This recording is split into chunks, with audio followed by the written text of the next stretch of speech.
La membrane cellulaire. Transport à travers la membrane. Fonction. La membrane cellulaire est la barrière qui isole la cellule du restant de l'environnement. La membrane est composée principalement d'une double couche de phospholipides, type de gras. La membrane comprend également des protéines et des récepteurs. Les protéines. Les protéines peuvent être à la surface, intégrées à la membrane ou traverser la membrane en entier. Certaines protéines sont en forme de tunnel pour permettre à certaines substances à traverser la membrane. Ces protéines requièrent des clés spécifiques pour ouvrir ces passages. Extérieur de la cellule. Queue du phospholipide. Protéines de surface. Sucre. Tête du phospholipide. Stéroïdes. Protéines intégrées. Double couche. Protéines de surface. Protéines intégrées. Intérieur de la cellule. Perméabilité de la membrane. La membrane cellulaire est sélectivement perméable.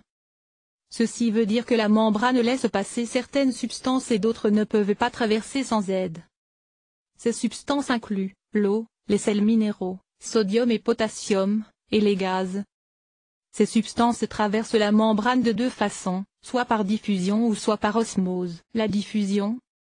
Définition. Le mouvement de particules dans un environnement de façon à ce que ces particules sont également distribuées dans l'environnement. Possible par le fait que toutes les particules de gaz et de liquide sont en mouvement perpétuel. Le mouvement des particules fait que les particules à se déplacer dans l'environnement de façon à prendre le plus de place possible jusqu'au point où toutes les particules remplissent le contenant dans lequel ils se retrouvent.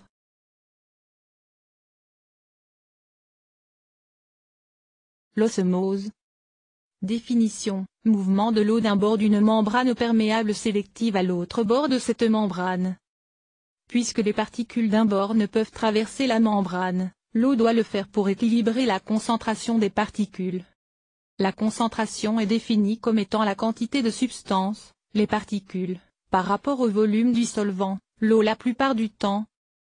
Si la concentration d'une substance est plus importante à l'intérieur de la cellule, alors l'eau va traverser la membrane cellulaire et entrer dans la cellule pour équilibrer le nombre des particules en rapport à l'extérieur. Par contre, si la concentration d'une substance est plus grande à l'extérieur, alors l'eau à l'intérieur de la cellule va se déplacer vers l'extérieur de la cellule. Exemple, quand nous plaçons des carottes flasques dans l'eau et qu'une journée plus tard les carottes sont solides à nouveau. Osmose en action. Question. Qu'est-ce qui arriverait si la concentration d'une substance X est beaucoup plus grande à l'intérieur de la cellule qu'à l'extérieur de la cellule? Si la substance est beaucoup plus concentrée à l'extérieur de la cellule qu'à l'intérieur? Transport actif. La cellule a souvent besoin de substances qui ne peuvent traverser la membrane par diffusion. Pour contrer cette situation, la membrane a des protéines spéciales qui peuvent traverser certaines substances à travers la membrane. Ces protéines permettent à ces substances d'entrer dans la cellule pour les besoins de la cellule. Ces protéines nécessitent souvent une clé pour qu'ils traversent la substance. Ces clés peuvent être la substance elle-même ou une autre substance.